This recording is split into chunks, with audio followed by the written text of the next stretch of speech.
Human rights watch का कहना है कि बुश इंतजामिया की जानिब से ग्वांतानामो बे के कैद खाने और दहशतगर्दी के खिलाफ जंग ने अमेरिका की साख को नुकसान पहुंचाया है और दुनिया में इंसानी हुकूक के हवाले से इसके असर को तबाह किया है।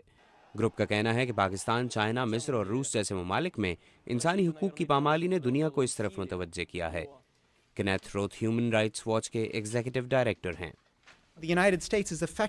अमरीका ने अपने यहाँ इंसानी हुकूक की सूरत हाल के बाइस दीगर ममालिक में इंसानी हुकूक की पामाली पर एहतजाज नहीं किया।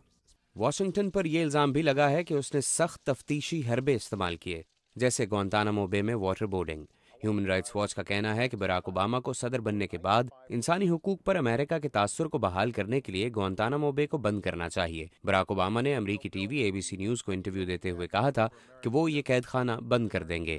ग्वांतानामो में तकरीबन 250 मुबैना दहशतगर्द कैद हैं। I don't want to be ambiguous about this. We are going to close Guantanamo and we are going to make sure that the procedures we set up are ones that abide by our Constitution.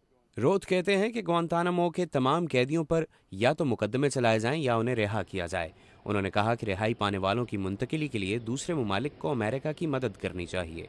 We've been actively encouraging close US allies to recognize that Guantanamo, may have been. हम America के इत्तेहादियों को इस बात पर आमादा करने के लिए काम करते रहे हैं कि ग्वांतानामो कभी सदर बुश का मसला था, मगर अभी हम सब का मसला है।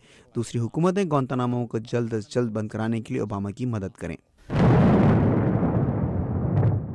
इसराइल और हमास के दरमियान जारी लड़ाई पर ह्यूमन राइट्स वॉच का कहना है कि इस मुसल्लह लड़ाई के दौरान इंसानी हुकूक की पामालियों पर तवज्जो देने की ज़रूरत है।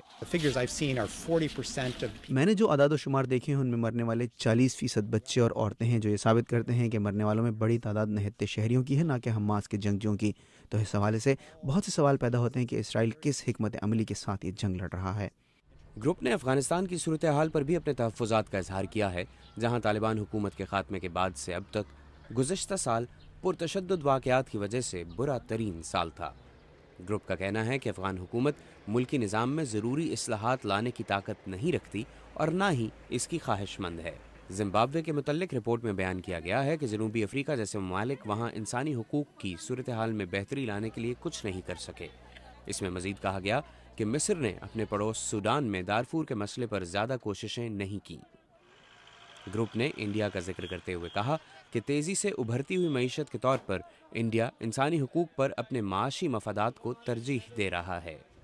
रिपोर्ट में कहा गया है कि गुज़श्ता बरस भारतीय हुकूमत की पॉलिसीज़ का झुकाव डिक्टेटर्स की तरफ रहा। ह्यूमन राइट्स वॉच ने भारतीय हुकूमत पर यह इल्ज़ाम भी लगाया है कि वो कश्मीर के अलावा शमाल मशरकी रियासत मणिपुर में भी इंसानी हुकूक की पामाली कर रही है, जहाँ 1979 से अलहदगी की तहरीक चल रही है। Mohammad Atif, Urdu VOA, Washington.